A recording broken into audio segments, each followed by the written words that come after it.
Radio Sucesos 101.7 FM presenta su noticiero Sucesos con Milton Pérez y Verónica Larrea. Un periodismo libre para una democracia plena. Los hechos y las opiniones de los sucesos que marcan nuestro tiempo.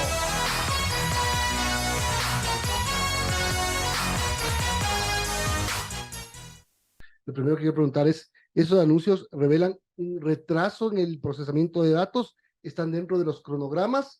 ¿La evaluación final del trabajo en campo es positiva o hubo fallas? Bueno, Milton, buen día, Verónica, igualmente.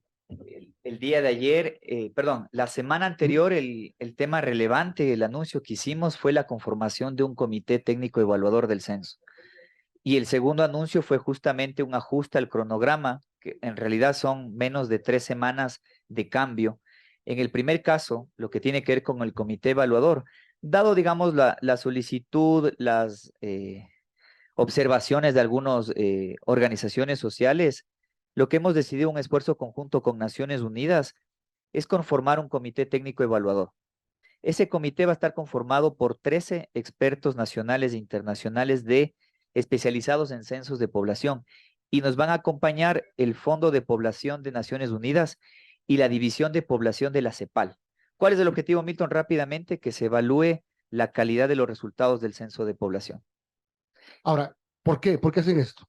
Bueno, lo hacemos como una política de transparencia. Sabemos cuando los procesos censales tienen complicaciones como nuestro censo de Ecuador, es loable que exista una evaluación externa. Y obviamente la evaluación externa en las buenas prácticas estadísticas, uno conforma un comité. En la región, por ejemplo, Colombia ya lo hizo en el año 2018, Brasil lo acaba de hacer en el año 2023, Ecuador se suma ante esta lógica de democratizar de mejor manera los censos de población y que exista una mirada independiente. ¿Y ustedes qué evaluación tienen después de este censo que era un hito por muchas cosas, entre ellas parcialmente telemático? Mira, la evaluación primero fue un gran desafío. El INEC empezó este censo en los años de 2018, 2019, luego tener que haber paralizado todo por la pandemia, pero lo más complejo que nosotros tuvimos que afrontar fue levantar un censo de población en el último trimestre del año anterior en una compleja situación de inseguridad. Muchas personas nos critican, nos cuestionan, y bienvenido, uno es servidor público, pero les digo, oigan, salgan del escritorio, vayan a Esmeraldas, transiten esos barrios. El INEC visitó 6.8 millones de viviendas, Milton. El censo es un tema, el operativo más complejo que tiene el país. La decisión, digamos, y nosotros, la gran complicación que nosotros tuvimos, Milton, fue que no tuvimos el suficiente número de censistas. El número de censistas, a su vez, se explica nuestro déficit porque justo días antes de arrancar el operativo presencial, el presidente de la República emitió un decreto ejecutivo de estado de excepción en 3 provincias, después de que salieron a asesinar a nuestros policías. Eso generó en personas que estaban ya literalmente dispuestas a firmar el contrato, no se presentaron. El déficit de personal hace que nosotros tengamos que ampliar el operativo de enero a marzo para completar el censo de población. Y yo sé que solamente quiero relativizar esto porque nos exigen siempre lo mejor. Brasil postergó su censo o amplió su censo 10 meses. Necesitaban 200,000 censistas, lograron conseguir solo la mitad. Nosotros necesitábamos 18,000, nos faltaron 20%. Pero más allá de esto, lo que quiero decirte, Milton, es que los censos no son una carrera de velocidad. Estamos ya en la parte final del procesamiento de información. Siempre estamos con el acompañamiento de Naciones Unidas y creo que lo más importante es que nosotros queremos transmitir es que obviamente queremos dar los resultados de la mejor calidad posible. Roberto, se conoce que los resultados finales de este censo estarán listos entre marzo y mayo del 2024. Parece bastante tiempo. No, gracias por tu comentario. Es totalmente una tergiversación quizás una falla ahí, un teléfono dañado. La tercera semana de septiembre, los ecuatorianos y ecuatorianas van a saber cuántos somos y dónde vivimos. Punto. Ese es el resultado oficial del censo de población. Pero no solamente viene ese resultado, también viene el resultado de los primeros informes del comité evaluador. Y tercero, la proyección de población. Acá no quiero ser muy técnico, pero una cosa es lo que se cuenta en el censo. Todo censo tiene un grado de omisión, personas que no fueron contabilizadas. Y luego existe un ejercicio con los demógrafos, que a partir de los nacimientos y defunciones y migración, uno calcula cuál es el valor más preciso que pudo haber existido en el Ecuador. Entonces vamos a darle el conteo de población y también la nueva proyección de población del Ecuador. ¿Qué datos preliminares tienen ustedes? ¿Qué cosas han revelado los estudios que hicieron? Mira, saliendo un ratito del censo de población, ¿qué es lo que esperamos del total de cuál va a ser el nuevo tamaño de la población? Vamos a ser menos de 18 millones. Eso es un hecho. En cuanto, Había una expectativa de ser más.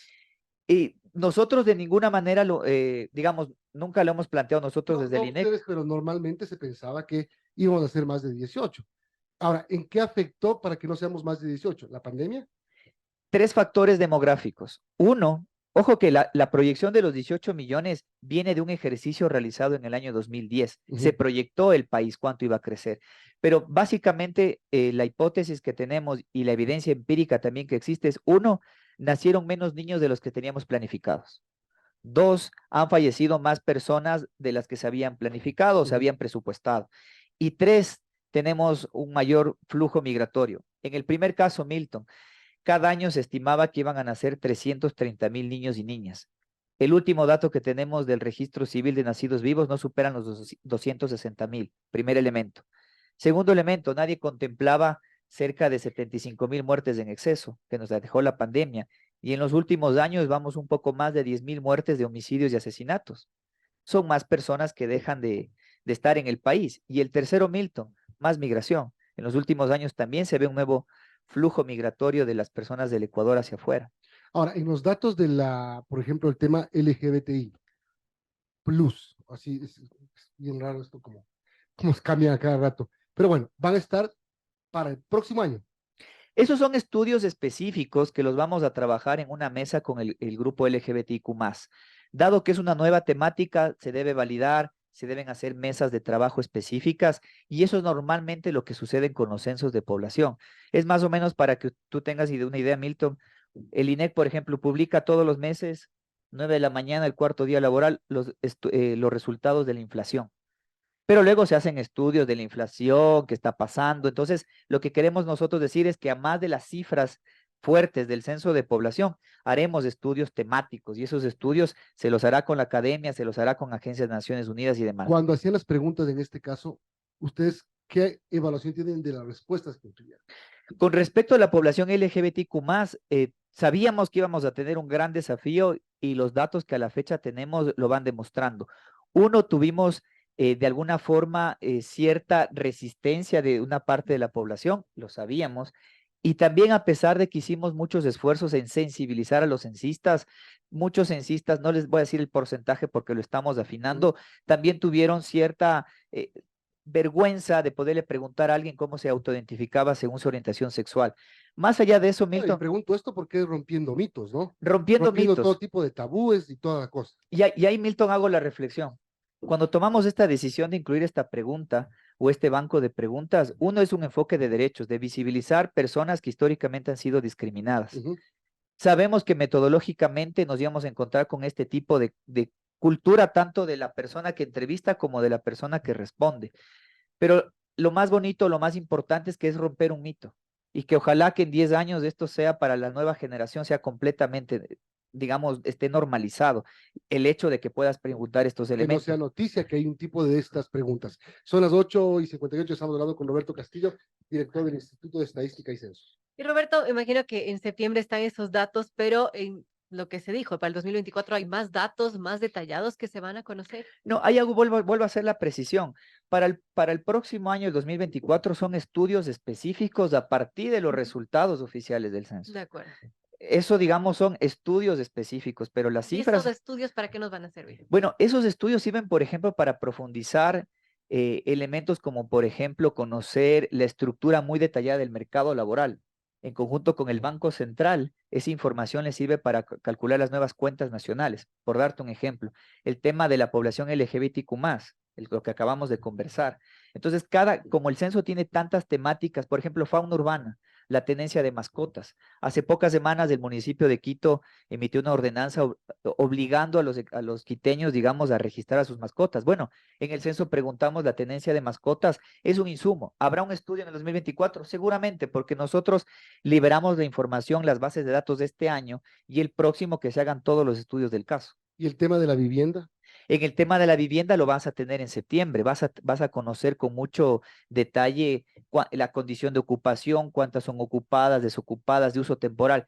Pero para el próximo año se hace un estudio muy detallado de la pobreza por necesidades básicas insatisfechas, Milton. Con el dato del censo tú vas a saber los cantones que tienen los mayores índices de pobreza por necesidades básicas insatisfechas. Y aquí hago una reflexión. Perdón que me salga un poquito del tema. Creo que lo más importante del censo, sí, desde los estadísticos estamos hablando siempre de la precisión y la calidad de los datos, pero la reflexión y ahora todo lo que está sucediendo en Esmeraldas, nuestro personal que hizo el censo decían, nos contaban, jefe, el mismo sticker que pusimos en el año 80, en el 90, en el 2001, en el 2010, esa misma puerta, esa puerta de madera vieja y es exactamente la misma 30, 40 años Siguen después. los stickers de los censos anteriores. Y las condiciones de vida de esos territorios. Por ejemplo, Esmeraldas históricamente tiene un NBI, necesidades básicas y satisfechas, más del 95%. ¿Qué quiero decir? Que más de 95 de cada 100 viviendas y hogares en Esmeraldas viven en pobreza estructural, 30, 40 años. Creo que eso es lo importante. El censo te va a dar una nueva fotografía, pero hay fotografías que no han cambiado. Trabajaron en dos cosas adicionales en este periodo. Una es del censo penitenciario, que ya se entregaron, cuyos resultados ya fueron publicados, y el otro, desnutrición crónica infantil. Hay un tema bien importante porque el trabajo del gobierno en este tema, a mí personalmente me parece que ha sido súper agresivo en el buen sentido de la palabra, por no decirlo bueno. Eh, y los resultados tienen que verse, porque a mí me parece que el gobierno se va antes en su periodo, de cumplir su periodo, pero cumpliendo con un tema bien importante. En el caso de desnutrición, como tú acabas de mencionar, el INEG es parte de la estrategia de Ecuador Creces en Ajá. Desnutrición. Su componente y su responsabilidad es hacer una encuesta especializada que la vamos a entregar la primera semana de septiembre. Ahí va a ser la encuesta con la cual se evalúe la gestión, digamos, de gobierno en la lucha contra la desnutrición. Pero me adelanto un poco. El Ecuador estaba penúltimo en la región, solamente Guatemala por encima de Ecuador.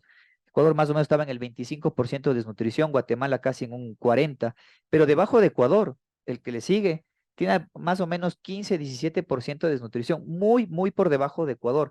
Más allá de los resultados que vayan a salir, Milton, la reflexión es de que se siga luchando contra la desnutrición, que sobrepase el hecho de que sea una política emblemática de un gobierno y que pase a ser una política de Se Estado. puede adelantar que ya no somos penúltimos. No se puede adelantar porque estamos justamente en la fase final y los resultados salen la primera semana de septiembre. Resultados que aprovecho. Los últimos 4 meses venimos trabajando con Naciones Unidas para validar los resultados de la encuesta, porque dada la importancia de estos datos, obviamente se han hecho todos los controles de calidad correspondientes.